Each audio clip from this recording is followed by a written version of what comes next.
Well, for some US politicians, the perceived threat from Russia is so serious that they believe anyone who makes unconventional decisions must be taking orders from the Kremlin. Senator John McCain has accused his fellow Congressman Rand Paul of working for Vladimir Putin after he objected to a treaty on Montenegro joining NATO. When later commenting on the accusation, Senator Paul also didn't mince his words. The only conclusion you can draw when he walks away is he has no argument to be made. He has no justification for his objection to having a small nation be part of NATO that is under assault from the Russians. So I repeat again, the senator from Kentucky is now working for Vladimir Putin. Well, I think he makes a really strong case, for term limits. I think maybe he's past his prime. I think maybe he's gotten a little bit unhinged. Well, let's discuss this story now with Ron Paul, Rand Paul's father and former member of the US House of Representatives himself. Welcome, Ron. Really interesting to get your take on this. Obviously, it's your son involved in all of this. Pretty heated exchange. And according to Senator McCain, you're the father of a traitor. What was your response when you first heard about this? Well, it was so outrageous, it's almost not worth using a lot of energy dealing with it because it's just ridiculous. But this whole idea, the one thing that is lost in the combat that they're doing on the Senate floor, because that's really outside of the Senate rules to deal with individuals like that. But the issue, of course, I think is important. Of course, I don't like NATO, and Trump claimed he didn't like NATO, and now they're talking about expanding NATO, and McCain claims 98% of the senators are going to vote for this and accept that. I think that's the real issue. Then he throws it out that they want to be in NATO because the Russians are coming. So that to me is once again outrageous things. But I think he overstepped overstepped the line when he started making it personal, attacking my son. That to me seems to be the outrageous thing for him to do that, because he's not dealing with answering the questions of those of us who don't believe that we should expand NATO at this particular time, and that it has and we don't happen to believe that McCain is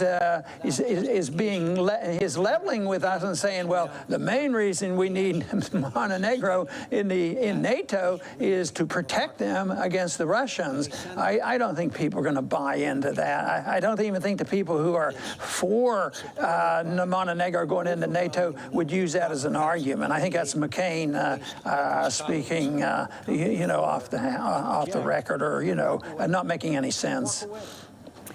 Is it a bit too easy now, and basically to use Russia as an insult, and if you think back a few hundred years, they used to tar and feather people when they wanted to shame them.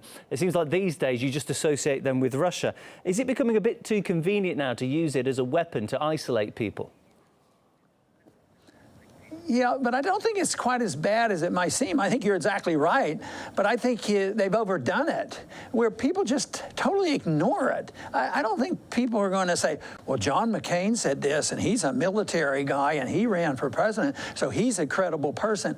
I think I haven't read one thing in our media that was sort of saying, we need to do something about this Rand Paul, and listening to McCain. I think McCain loses credibility. And people who resort to this type of a tactic, I think they lose credibility. And when there's something serious, nobody's going to give them any serious consideration. I'd like to also speak about comments that came recently from the US ambassador to the UN. Nikki Haley said that America should never trust Russia. Now, just trying to be really objective about this, it seems like a really remarkable statement. If Russia's equivalent of Mother Teresa was to be elected into office, she should still not be trusted, according to that comment. What did you make of it?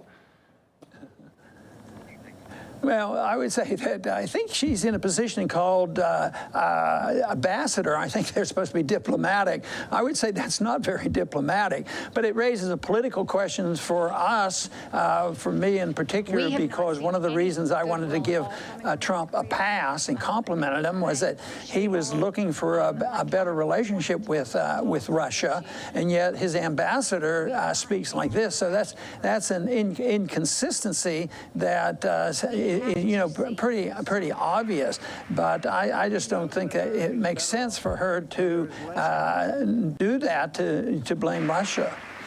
The Yahoo hacking charges, they've come to the fore, of course, in the news. And that, again, adds fuel to the fire of using Russia as the sort of bogeyman. And there may well be guilt there, as suggested in the news reports. But once again, no proof as yet. What's your take on the story? On the hacking business? The hacking of Yahoo accounts, yeah. Truth is yeah, I would think that it's complex, and I don't know the real truth about it. It's more than I can digest and say that I know what's really going on here.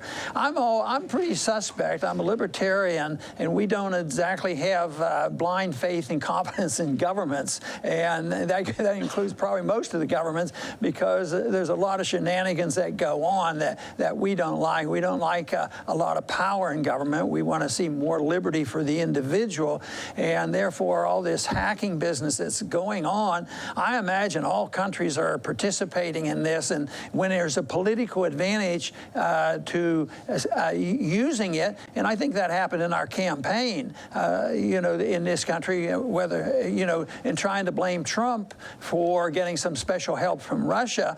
Well, it looks like the associations with Hillary and Russia were every bit as strong. So that's the politics of it all. And I think it's just such a shame that we get to that point and not deal with some of the bigger issues. The issues in foreign policy that we as libertarians would like to talk about is why do we have a foreign policy of intervention and being involved in all the conflicts of the world and our troops overseas and bankrupting our country? And that is, to me, the big issue. And I think sometimes some of these accusations are distractions, especially when probably both sides are doing a lot of this anyway.